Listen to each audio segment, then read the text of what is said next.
बिस्मिल्लाहिर्रहमानिर्रहीम। इमरान जनाब स्पेशल में एक बार फिर खुशामदीद।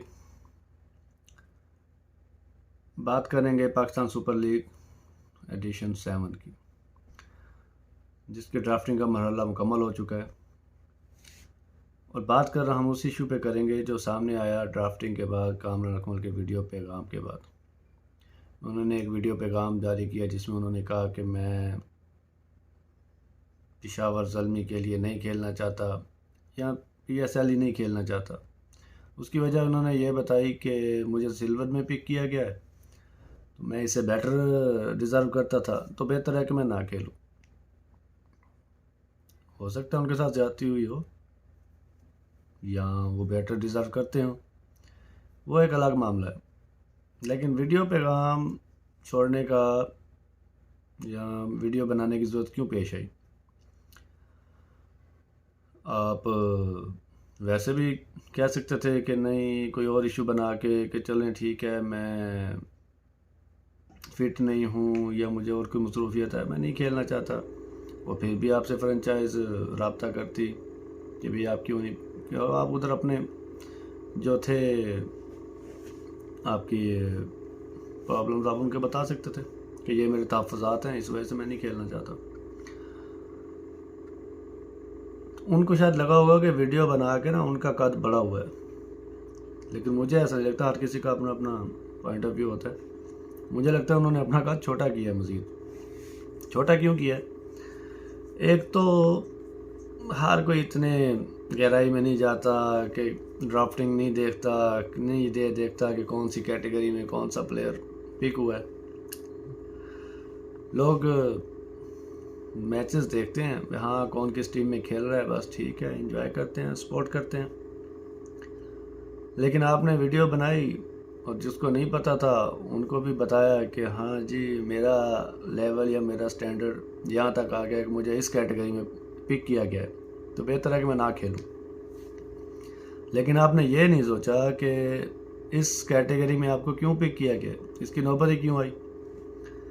भाई नो डाउट आपने पाकिस्तान के लिए एक लंबे अरसे तक खेला है, आपने रन्स किए हैं, अच्छे अच्छे कैचेस किए हैं, स्टंप्स किए हैं, तो उसमें कुछ मिस्टेक्स भी हुई हैं, गेम में होता रहता है, ठीक है।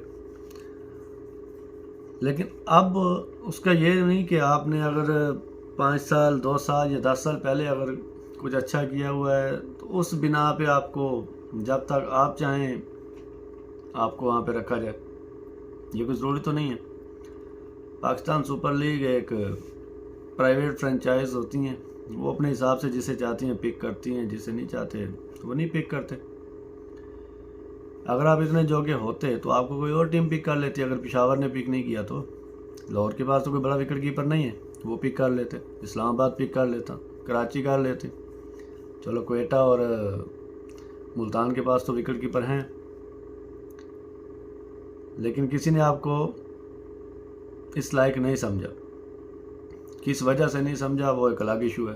फिटनेस की वजह से नहीं समझा, उम्र की वजह से नहीं समझा, परफॉर्मेंस की वजह से नहीं समझा, ये जो भी है। और नो डाउट कि आपने PSL में भी बहुत अच्छी परफॉर्मेंसेस दी हैं, सबसे ज़्यादा सेंचुरीज आपकी हैं, सबसे ज़्यादा पेशावर के लिए रन्स आपके हैं, और आपने किए हैं तो आपको रिवार्ड मिला है। रिवार्ड मीन्स आवाम ने आपको सपोर्ट किया है और बाकी सब चीज़ें जो आपको मिलता रहा। तो आपको अगर आप इस चीज़ को पॉजिटिव लेते हैं, मेरा ये मुखातब हूँ कामरान अकमल साहब से, अगर आप इस चीज़ को पॉजिटिव लेते हैं ना, तो आप सोचते कि यार देखो मुझे किसी फ्रेंचाइज ने पिक नहीं किया और फिर से मुझे पेशावर ज़ल्मी ने पिक कर लिया। और पेशावर ज़ल्मी ने भी सोचा होगा कि चलो एक बड़ा नाम है, पाकिस्तान के लिए खेले हुए हैं, हमारे लिए भी परफॉर्मेंसेस दी हुई हैं, तो किसी ने नहीं लिया। तो ऐसे ड्राफ्ट में अगर कोई पिक नहीं करेगा तो ये शायद अच्छा मैसेज नहीं जाएगा। तो उन्होंने आपको सिल्वर में पिक कर लिया वापस से, और आपको उस पर भी मसला हो गया। आपने कहा नहीं, और अगर आपको कोई पिक ना करता तो फिर आप कहाँ खड़े होते? बेन डांग को भी तो किसी ने पिक नहीं किया ना, उसने भी लाहौर के लिए परफॉर्मेंसेस दी हैं, उसका तो कोई वीडियो पे काम नहीं आया। क्यों? वो ऑस्ट्रेलियन है इसलिए। ये सिर्फ हमारे पाकिस्तानियों के ही दिमाग में ऐसा क्यों होता है? कि जब आपको किसी चीज़ के लायक ना समझा जाए तो आप समझते हैं कि आपके साथ ज़्यादती हो गई है, आपको होना चाहिए था। हर बंदे खुद जज बना हुआ है। अब न्यूजीलैंड की मिसाल ले लें, कॉलिन मुनरो, उन्होंने कुछ कम परफॉर्मेंसेस नहीं दी। न्यूजीलैंड के लिए उन्होंने भी बहुत कुछ किया है, बड़े रन्स किए हुए हैं, लेकिन वर्ल्ड कप के लिए उसे नहीं लेके आए। उसका कोई वीडियो पैगाम देखा आपने? नहीं देखा। उसकी जगह वो मिचेल को लेके आए, और जितना भी उसने परफॉर्म किया सबके सामने है, ठीक है, इतना बुरा भी नहीं खेला वो।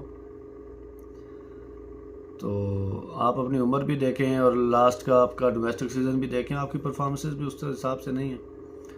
तो आपको तो खुद ही पीछे हट जाना चाहिए। अब आप नए लोगों को मौका देना चाहिए, भी चलो नए बच्चे आएँ, वो खेलें, परफॉर्म करें, पाकिस्तान के लिए टैलेंट सामने आए। लेकिन आप कहते हैं कि नहीं, मैं चिपका रहूँ, मैं पैसे कमाता रहूँ। इतना अर्सा आपने पैसा कमाया है, तो अगर आप 2-3 साल और खेल के भी कमा लेंगे, तो अगर अब तक आपको मतलब कि आप समझते हैं ना कि ये पूरा इनफ नहीं है आपके लिए, तो 2-3 साल में और कमा के भी इनफ नहीं होगा। आप क्रिकेट डिपार्टमेंट में रहें, आप कोचिंग शुरू कर लें। उमर अकमल भी तो है, उमर अकमल को देखें, उसको वापस से क्वेटा ने पिक किया है ना, उन्होंने उस लायक समझा, उसको उसने ले लिया। अब उमर गुल है, उमर गुल ने मतलब कि अभी क्रिकेट छोड़ी है, तो उन्होंने कोचिंग की तरफ गए हैं, और अब वो गार ग्लैडिएटर के भी कोच हैं। तो आप भी इस तरफ जा सकते हैं। पैसा कमाने के लिए और भी बहुत चीज़ें हैं, लाजमी नहीं कि आप अपने हिसाब से किसी पे मुसल्लत हो के पैसा कमाएं। और दूसरा, कुछ सहाफ़ी पाकिस्तान में है ऐसा कि जब भी कोई अपने आप को आके शो करता है ना कि मेरे साथ बड़ी ज़्यादती हुई है, तो उस चीज़ को जाने पर के बगैर आके ना उसके साथ खड़े हो जाएंगे, हाँ जी इसके साथ बड़ी ज़्यादती हुई है, ये है वो है। तो मैं मुखातब हूँ सैयद यहिया हुसैनी से। मैं ख़ुद उनके प्रोग्राम बड़े शौक़ से देखता हूँ, फ़ैन हूँ उनका। और वो आए हैं और उन्होंने आके कामरा अकमल के हक़ में वीडियो कर दी कि बहुत ज़्यादती हो गई, ये हो गया, वो हो गया। और ये नहीं देख रहे कि 7-8 साल पहले, 9 साल पहले आप इन्हीं की मुखालफत कर रहे थे कि सरफराज को मौका क्यों नहीं दिया जा रहा, कामरा अकमल को क्यों टीम में रखा हुआ है। अब ये इस पे जाएंगे तो वो कहेंगे जी ये तो जब परफॉर्म करेंगे तो हम अच्छा कहेंगे, जब परफॉर्म नहीं करेंगे तो हम बुरा कहेंगे, हम तनकीद करेंगे, ये हमारा हक़ है। ठीक है, आप तनकीद करें, आपका हक़ है, तो दूसरों का हक़ भी ना छीने ना। अब किस प्लेयर को पिक करना है, किसको नहीं करना, ये हर फ्रेंचाइज का अपना हक़ है, अपना राइट है। अब ज़रूरी तो नहीं कि अगर एक बंदा 5-6 साल से खेलता आ रहा है तो उसको अगले साल भी लाजमी ले, ठीक है। अब आज़म खान की क्या परफॉर्मेंसेस थी जो इस्लामाबाद ने उसे कोयटा से एक्सचेंज किया। हर फ्रेंचाइज का अपना एक प्लान होता है, अपना एक तरीक़ाकार होता है। तो एंड पे यही कहूँगा कि जिन्होंने चैनल को सब्सक्राइब नहीं किया, चैनल को सब्सक्राइब करें। तो मिलते हैं अगली वीडियो में। अल्लाह।